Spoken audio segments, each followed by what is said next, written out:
자, 우리가 계속적으로 예수님이 말씀하신 그 비유에 관한 말씀을 드립니다. 참 그러고 보면 예수님께서 많은 말씀 가운데 비유로 말씀하신 것이 많음을 볼 수 있습니다.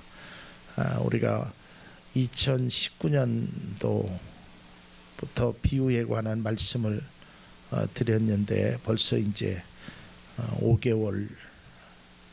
그래서 오늘 특별히 이 탕자의 비유라고, 원래 이 비유의 제목이 탕자의 비유가 아닙니다. 원칙적으로는 그 아버지의 사랑, 아버지의 은혜, 그런데 우리가 소위 말하는 탕자의 비유라는 그것으로, 그래서 저도 제목을 그렇게 정해봤습니다.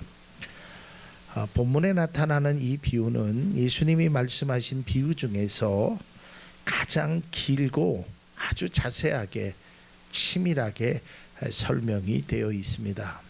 우리가 또 익히 잘 알다시피 누가복음에는 참 비유의 말씀이 많이 있습니다. 그래서 이 비유는 아마 여기 계신 분들이 다 몇 번씩 다 들었던 아주 익숙한 내용이기 때문에 여기에 대해서 내용에 관해서는 좀 자세히 설명하지 않고 거기에 중심이 되는 것을 말씀드리고자 합니다. 앞서 말씀드렸지만 이 비유를 소위 탕자의 비유라고 하지만 이 비유의 주인공 핵심은 아들이 아닙니다. 이 탕자, 소위 말하는 잃어버린 아들이 아니라 아버지가 주인이 되는 것입니다. 그래서 이 비유에서의 핵심은 기다리시는 아버지, 사랑하시는 아버지. 그러니까 예수님께서 이 비유로 말씀하시는 것은 이제 유대인들에게 들으라고 하신, 그러면서 하나님이 얼마나 너희들을 사랑하시는지를 알아라라는 것입니다. 자, 이 비유에서 우리가 또 놓치기 쉬운 것 중에 하나가 바로 누가 탕자냐는 것입니다. 누가 탕자냐? 물론 둘째 아들이 탕자라는 것은 변명의 여지가 없습니다. 왜냐하면 아버지의 재산, 자신에게 몫을 달라고 해서 타국에 가서 허랑방탕하게 다 쓴 그 탕자죠. 그러나 이 비유에서 진짜 말하고자 하는 예수님의 말씀 중에서 진짜 탕자는 첫째 아들이라는 겁니다. 그걸 유대인들에게 너희들은 고상한 척하고 너희들은 거룩한 척하지만 너희들이 바로 잃어버린 아들이라는 그러한 것을 이야기합니다. 또 우리는 이 본문의 말씀을 통해서 우리가 과연 나는 탕자인가, 나는 둘째 아들인가, 아니면 첫째 아들인가. 이 첫째 아들과 둘째 아들은 둘 다 잃어버린 아들이라는 것을 우리는 알아야 됩니다. 본문의 이 비유는 당시의 사두개인들이나 바리새인들을 향한 그 예수님께서 비유를 통하여 너희들이 잃어버린 자고 너희들이 정말 하나님의 사랑을 제대로 알지 못한다는 것을 말하고 있습니다. 근데 저는 오늘 이 비유를 통해서 소위 말하는 탕자, 둘째 아들이 이 과정을 통해서 우리도 이러한 과정을 혹시 겪고 있지는 않는지, 이것을 한번 나누어서 이번 주와 다음 주에 연이어서 말씀드리고자 합니다. 이 잃어버린 아들, 둘째 아들의 첫 번째 과정은 바로 배신이었다는 것입니다. 왜 배신이냐면 아버지가 살아계심에도 자신의 몫을 달라고 하는 것은 당시에는 있을 수 없는 일입니다. 요즘 세상에는 증여라는 것이 있습니다. 증여라는 것이 있어서 아버지가 살아계실 때 아버지의 재산을 자녀들에게 이렇게 주는 그런 제도가 있습니다. 그러나 이 당시만 해도 그런 증여라는 제도는 없고 상속은 있었습니다.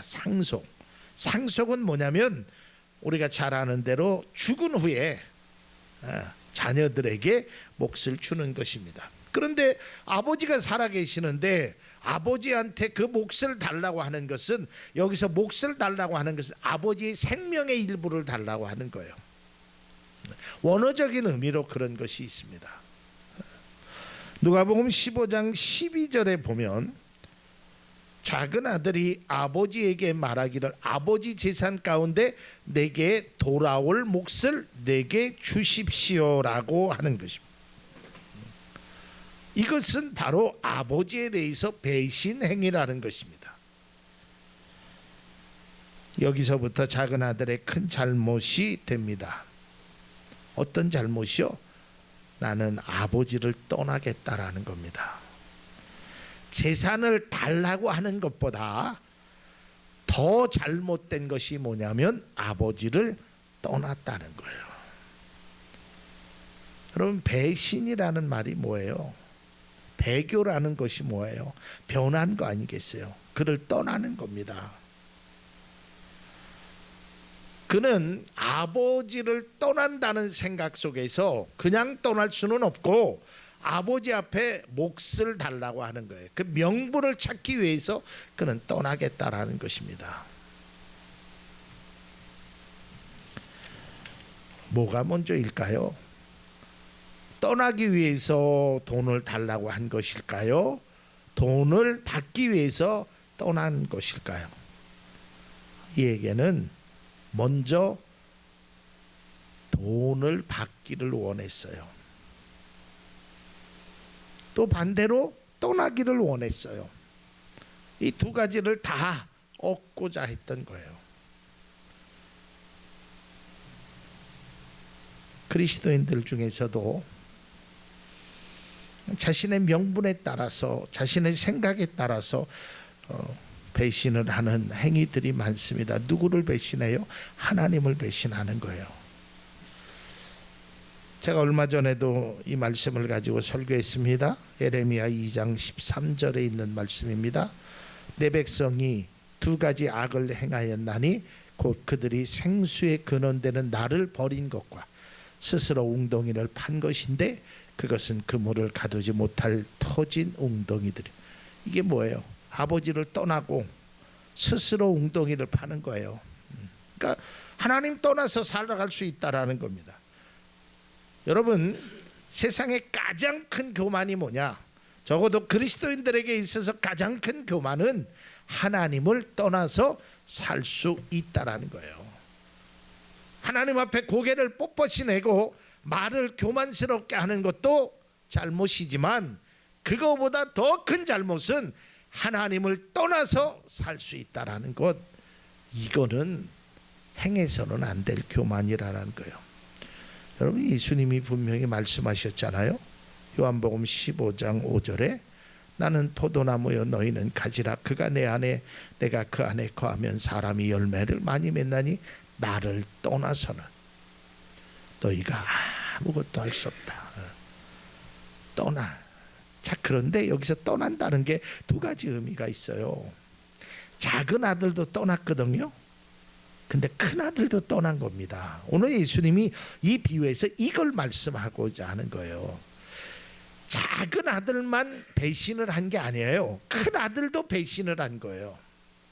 몸은 있었어요. 그러나 마음으로 떠나 있어요. 그 다음에 두 번째로 떠난 그는 몰락을 했다라는 것입니다. 작은 아들이 아버지를 떠나 어떻게 되었습니까? 쫄딱 망했어요. 여러분, 제가 말씀드리지만 뭐 이 말씀을 오해하면 예수님을 떠나면 망한다. 망해요. 그것도 영원히 망해요. 그러나 제가 말씀드리는 망한다는 것은 무슨 경제적으로 그게 아니에요. 여러분, 어떤 것이 더 중요합니까? 물질보다 더 중요한 영원한 생명을 잃게 되는 거예요. 그게 몰락이에요. 뭐 돈 잃지 않을 수 있어요. 더 잘 살 수 있어요. 예수를 안 믿어도 믿다가 안 믿어도 더 건강할 수 있어요. 뭐 예수 믿다가 안 믿으면 갑자기 뭐 발이 부러지고 뭐 그렇지 않을 수 있어요. 그러나 예수 믿다가 믿지 않으면 몰락해요. 어떤 것이 몰락하냐면 영원한 생명을 얻을 수 없단 말이에요. 이 세상에 살면서 건강하게 살 수 있어요. 얼마든지 떵떵거리면 살아갈 수 있어요. 그러나 그것은 길어야 100년이란 말이에요. 길어야 남은 이 생이, 그러나 영원한 생명은 몰락하는 거예요. 이 사실을 알아야 하는 것입니다. 누가복음 15장 13절입니다. 그 며칠이 안 되어 둘째 아들이 재물을 다 모아가지고 먼 나라에 가서 거기서 허랑방탕하여 그 재산을 낭비. 여러분, 결국 뭐 했다는 거예요? 허랑방탕했다라는 거예요. 이런 말을 하면 좀 말이 좀 어폐가 있는지 모르는데요. 고작 아버지의 재산을 받아다가 고작 한 일이 허랑방탕한 생활이에요.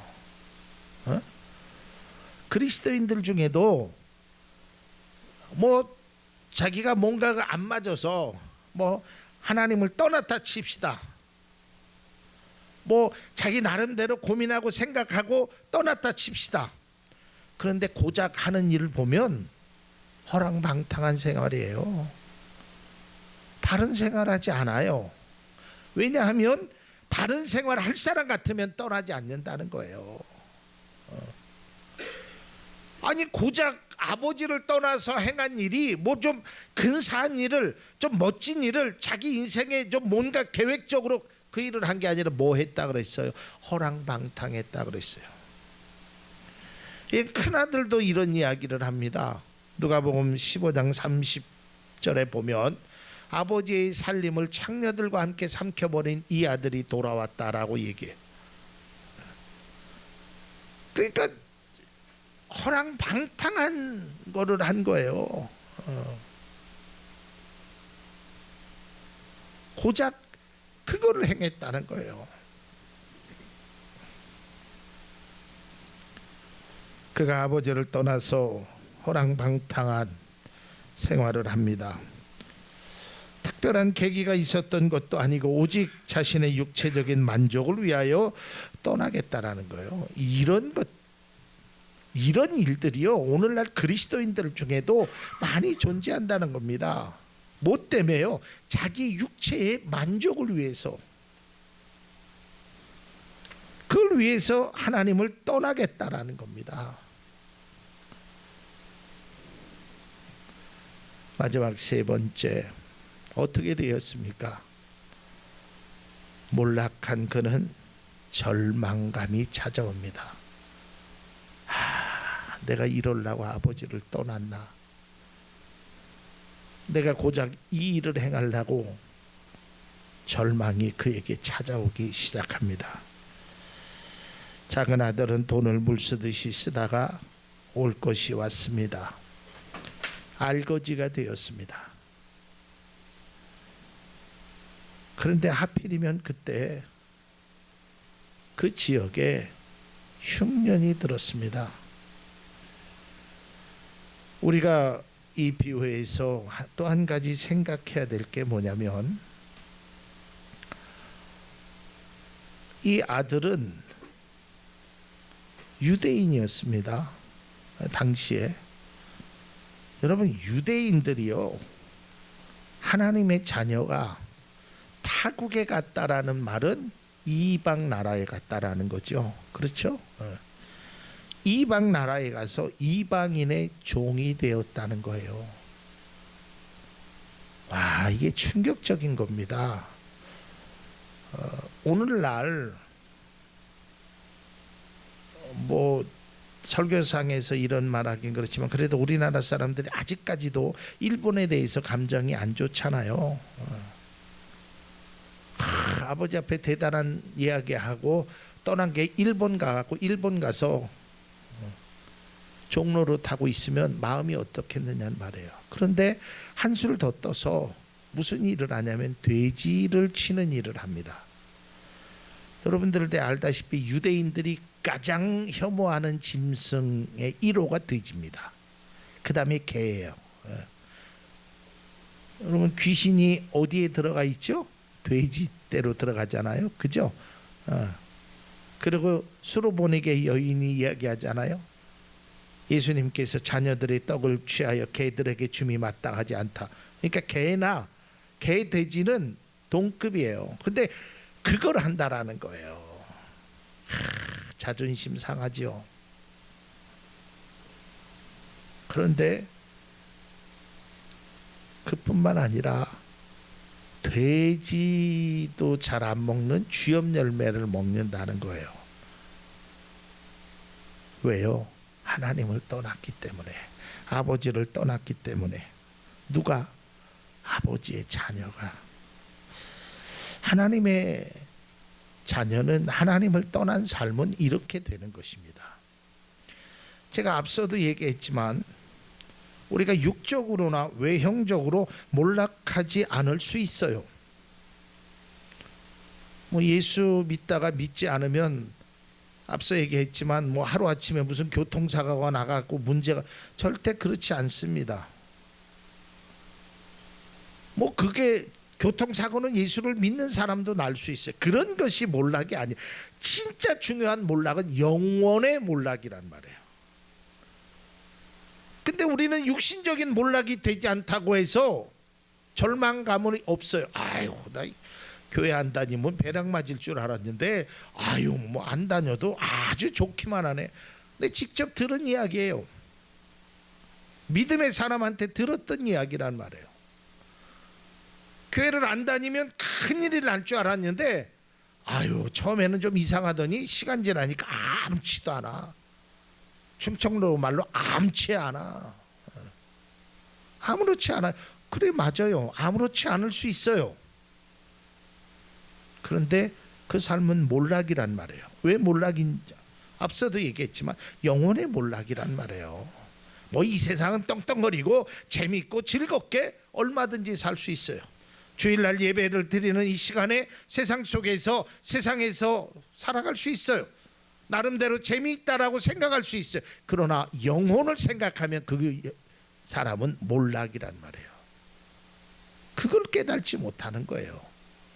그저 육신적으로 눈에 보이는 것이 문제가 없다고 해서 문제가 없는 게 아니란 말이에요.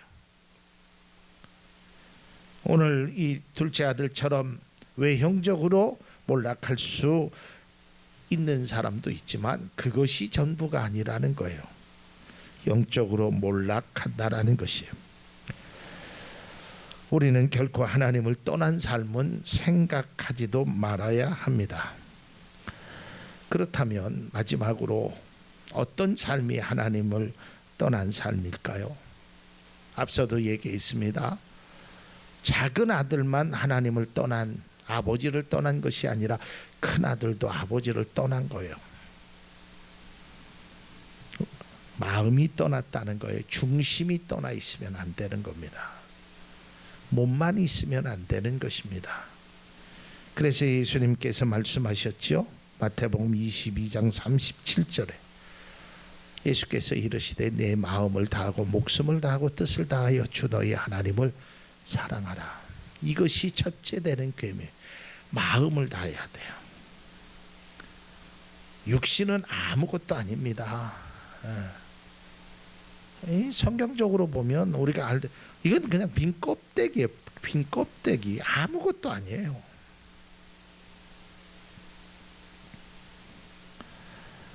다시 한번 강조합니다. 절대로 하나님의 말씀, 하나님의 그 삶을 떠나면 결코 후회하고 절망이 됩니다. 스스로 아니라고, 괜찮다고 변명하지 말아야 됩니다. 그리고 자신 가져서는 안 됩니다. 탕자인 작은 아들이 아버지를 떠난 삶이 이렇게 될 줄은 꿈에도 생각하지 못했을 것입니다. 상상조차 하지 못했을 것입니다. 그런데 그에게 작은 변화가 일어나기 시작합니다. 그것이 바로 깨달음이었습니다. 다음 시간에 말씀드리겠지만 여기서 인생의 답이 있는 것입니다. 우리가 가야 하는 길에서 매우 중요한 것을 가르쳐주고 있습니다. 그것은 바로 깨달음이라는 거예요. 여러분 스스로 자꾸 자기를 하나님을 떠난 삶의 모습이 어떠한가를 우리가 상상해 보면 아찔한 것입니다. 하나님을 떠나도 잘 살 수 있다라고 생각하는 것 자체가 큰 오산입니다. 그 잘 산다는 것이 경제적인 부요만을 말하는 것이 결코 아니라는 것입니다. 우리는 외형적으로 아무 문제가 없다고 해서 아무 문제가 없다라고 생각하는 것, 그것 또한 착각이라는 것이에요. 그것은 사단이 주는 착각입니다. 괜찮아, 아무 문제 없잖아, 돈도 더 잘 벌잖아, 문제 없잖아. 진정한 문제는 우리의 영적인 문제 속에 있다라는 것을 우리가 깨달아 알아야 됩니다. 말씀으로 다시 한번 강조합니다. 어떠한 경우에도 무슨 일이 있어도 하나님을 떠나지 않아야 하는 것입니다. 떠나는 것은 결코 바람직할 뿐만 아니라 우리의 영적인 삶에 몰락을 가져온다라는 사실, 또한 우리가 영적으로 절망감에 빠질 수밖에 없다라는 그 사실을 잊지 않는 우리 모두 될 수 있기를 바랍니다. 뜻을 생각하면서 귀한 찬양합니다. 이 땅에 오직 주밖에 없네.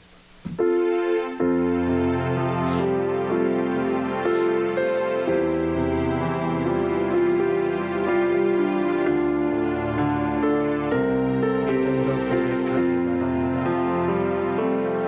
이 땅에 오직 주밖에 없네. 그 무엇도 나를 채울 수 없네. 주님의 평안 내 안에 있네. 그 누구도 빼앗을 수 없네.